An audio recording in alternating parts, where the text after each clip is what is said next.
سامعین، محرم 656 ہجری اور 1257 عیسوی میں مشرق سے اٹھنے والا تاتاری سیلاب ہلاکو خان کی سرکردگی میں بغداد پہنچا۔ اس نے آخری عباسی خلیفہ مستعصم کو کلینوں میں لپیٹ کر شہید کروا دیا اور ان کی عظمت کو لوٹ لیا۔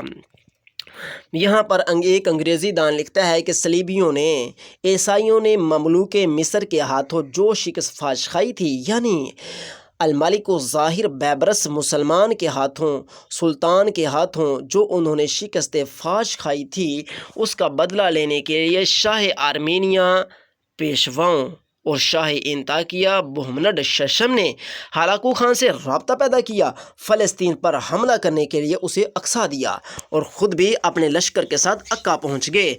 ہلاکو خان نے اسی معاہدہ دوستی کے تحت دشمن کی کئی مساجد عیسائیوں کے سپرد بھی کر دی تھیں، جنہوں نے انہیں گرجوں میں تبدیل کر لیا تھا۔ اس کے بعد ہلاکو خان نے پیش قدمی کی، لیکن 1259 میں وہ سرحد فلسطین ہی تک پہنچ پایا تھا۔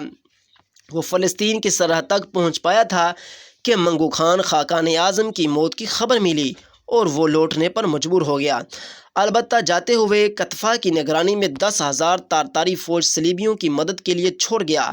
کتفا یروشلم سے ہوتا ہوا آگے بڑھا، مگر غزہ کے میدان میں الملک الظاہر بیبرس نے عیسائیوں اور تاتاریوں کے متحدہ لشکر کو زبردست شکست دی۔